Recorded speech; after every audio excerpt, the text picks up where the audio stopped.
All right. So my career journey basically started actually at the end of university actually. So let me just share with you.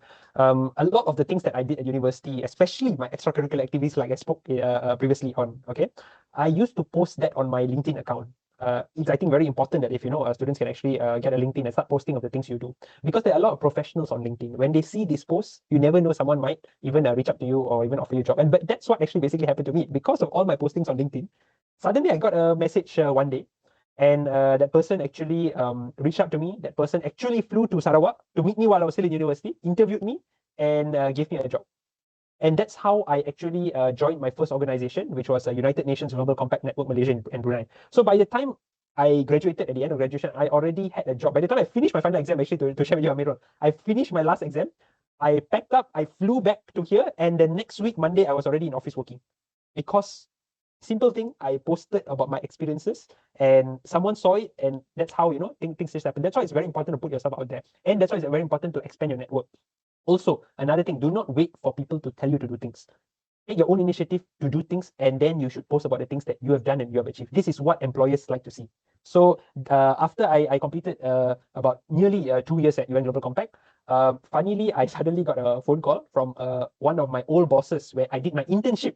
Okay, and that person called me and said, Kishan, are you interested to come back and serve the Speaker of the Dewan Rakyat? And that's how I am actually here today. So that's why I keep saying, like the previously, so your network is important, to put yourself out there important, get involved in things, very, very important. And this is all this together combined. As you can see, my personal experience, that's what helped me get and do or get to where I am today. So that's what I would like to share.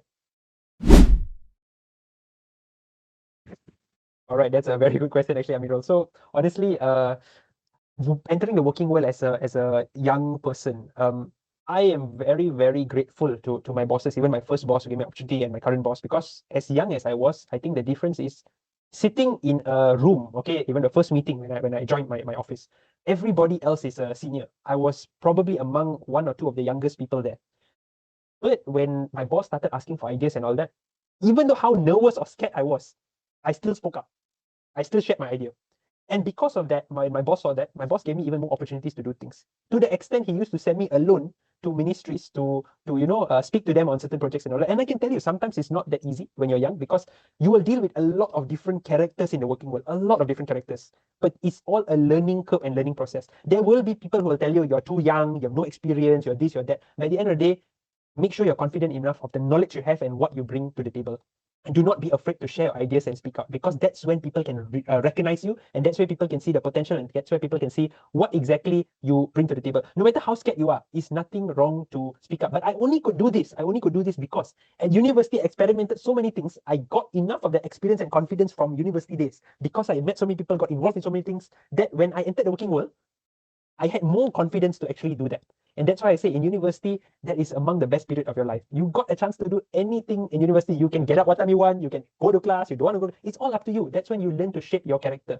So the choices in university you make, you can do silly things, fail as many times as you want, but do it all in university, because that is your best time to experience everything. So by the time you enter the working world, you are ready and you are confident enough to take it on. But do not ever let anyone tell you, even when you enter the working world, you are too young or too lack of experience. Make sure you continue to learn from everything. To me, I don't ever tell myself I'm going through a bad experience. I tell myself I'm going through a learning experience. Everything is about learning from me. Whether it's good or bad, later on I can decide. But if I don't try, I won't know. So take everything as a learning experience to grow, especially when you're young. I think that is among the best advice I can give you, because that's from my personal experience. Even sitting in this office today, I'm among the youngest people in this office today to actually serve as a special officer to the Speaker of the Dewan Rakyat. But until today, whatever it is, you speak up about the ideas, and you have to know what exactly you're talking about. To know that, you need the knowledge to know it. So it's always a continuous learning process. Read as much as you can, talk to as many people as you can, and always when there are senior people in the organization, learn as much as you can from them, because they are the ones who got that experience. So put all this together. I think that will help you grow as an individual and will take you quite far, I hope. So basically, it's all actually to do with what I did in my university days. Again, when I participate in extracurricular activities, was not limited to just activities in the university. I used to search on opportunities outside of university as well. So all that put together, whatever in Model UN, I used to take part. If there's a conference, I used to attend. I used to meet people, and from meeting people, I used to learn from these people while I was a university student. And participating in all these things, what happens is you will meet people that are like-minded like you, or enjoy the same things as you. From there, more and more opportunities you will see start coming out. And I can tell you one thing, Amirul, the best people, all the best people that I've met so far, when I think back, never once, okay, that these people, or I wouldn't say never once, but seldom that I wait for these people to approach me. I will approach them first. Cannot be afraid to talk to them. It's as simple as going up to say, "Hi, I'm Kishan," and then you start talking to them certain things. Worst case is what? People maybe don't want to talk to you. Move on to the next person. Talk to the next person. Learn. The main thing is continuous learning. And I think through this small little learning process in the real world will give you that confidence, add on with the knowledge and the readings you do, so that when you present something or when you're talking about something, it's not just alang-alang lah, not just normal stuff. You know what you're talking about because you have that confidence of the experience that you talk to people and the knowledge that you have read. So you know what you're talking about when you talk to people. And I think that is a very, very big advantage it will give you if you can actually master that whole thing. Read, gain that confidence, talk to people, network, keep your network wide, and that will definitely help you go very, very far. Okay, all right. So, Amirul, so basically it happened. I actually did my internship at that time with a member of parliament. Okay, and when and that also I want to share my experience with you, Amirul. When I did my internship member of parliament, this internship is not something that is advertised like, oh, I want to apply for it. No, it wasn't like that. I took the effort to go to the parliament website, see what member of parliament there. If this is the member of parliament I feel I want to work for, I took their email. I wrote my own email to them, attached my letter, everything, and tell them I want to do an internship with you. So it's not an application that I just apply. It's their own initiative that you do that. So I sent out, I can tell you, Amirul, not that I sent out one request and that's how I got it. I sent it to about 7, 8 member of parliament, and finally one replied to me. Okay, that's where I actually did my first internship on my own initiative. In that internship, I met a lot of people and things like that. So when I finished this internship, I was still studying at UNIMAS, and then it came to a time where I had to do my internship for my course for Polgaf, okay, because we have to do our mandatory internship. I can tell you, Amirul, until the last moment, I did not actually have an internship place to do an internship because a lot of people rejected my applications and things like that. So I nearly wrote to my lecturer to delay or postpone my internship to the end. But what happened was, suddenly I got on LinkedIn, I saw a post they were hiring interns. So I just applied for it, and suddenly I got a phone call, and I did my internship at that time. I actually did my internship with, at that time, Ketua Pembangkang Opposition Leader, Dato Sri Anwar Ibrahim, before he became Prime Minister. So I did my internship with him, but in that office, I met a lot of people when he was opposition leader. I met a lot of people and all that, and I finished my internship. That was it. I worked in the in UNGC, like I told you. After that, when I finished my course, I worked in UNGC for nearly 2 years. And one fine day, one of my former bosses from my own old office contacted me and said there is a position opening. I think you're suitable for it. Are you interested? And that's how I spoke and all that, and that's how I am here today. But I want to tell you this important thing, Amirul. One thing I learned throughout my internship and all this, do not wait for people to do things for you. Because I actually asked my boss, I said, actually, out of all the interns that you had, why did you actually call me or pick me? There's so many others. And he said it's because when we were doing things in the office, you did not wait for work to be given to you. You used to find work to get it done, or used to ask, or used to even stay back to help us out and ask us because it's something you wanted to do and wanted to learn. And when I saw that, I say, this person, when you want continuous learning and you don't wait for work around you, this is something that I see as a good trait. So today, that's what I can share with you because I've asked him that, and that's how I'm here today, because of these small characteristic that sometimes we don't think about, but it means a lot. For me at that time, I did not even think of getting a job or anything. For me, it was just I wanted to do what I wanted to learn. That's all it was for me.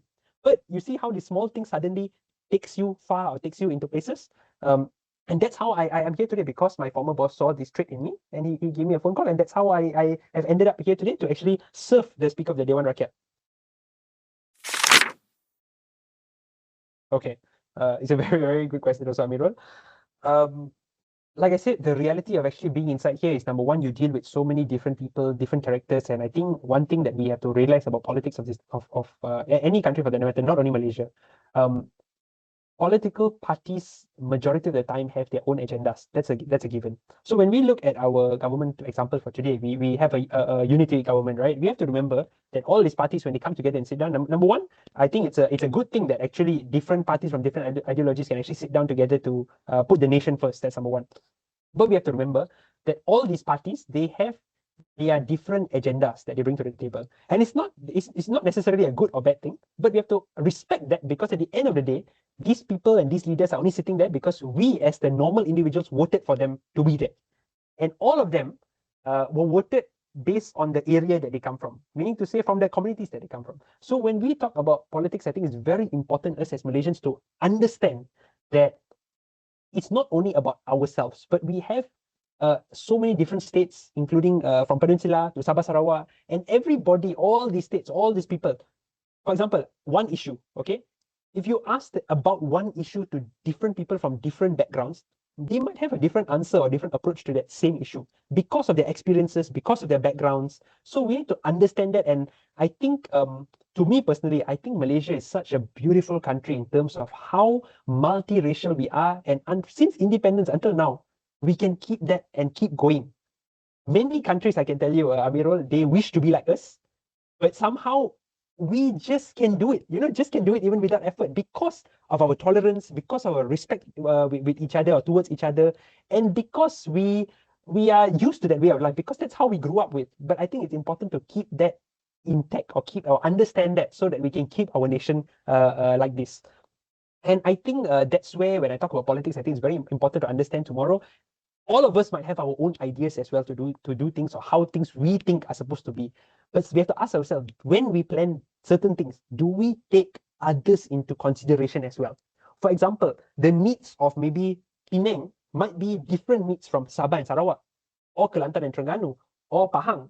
Same issue might be a different need. So I think it's very important we consider all these things. And when I see this internally in reality, it's not that easy to make a decision, because when a government has to make decision, they have to take everyone into consideration, not only one person or two people or three people.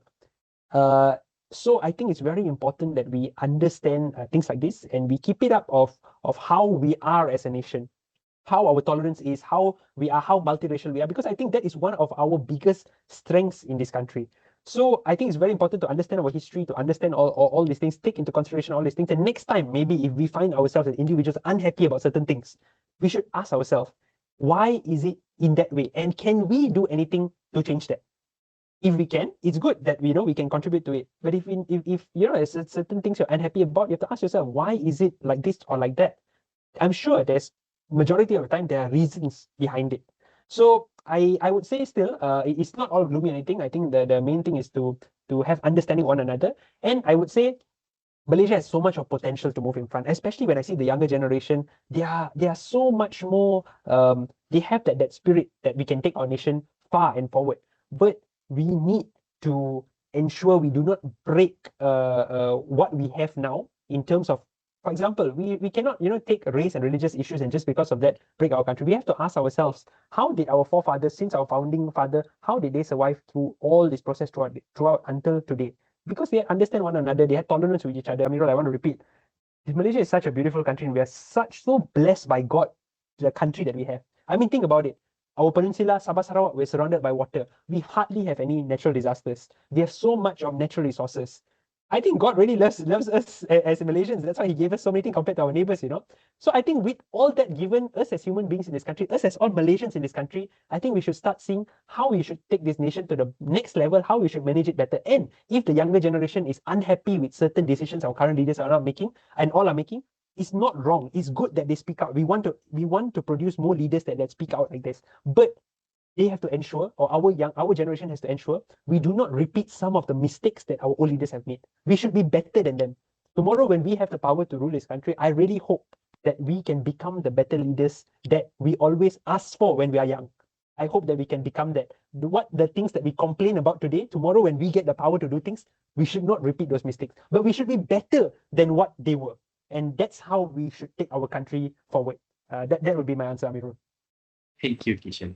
Thank you for your sharing today. I'm sure there is a lot of input that can be used for coming soon fresh graduate, such as me. Podcast Jejak Alumni Fssk, Transformasi Mahasiswa Keberjayaan, Episod 2, NCR. Thank you very much. Thank you, Amirul. Thank you so much.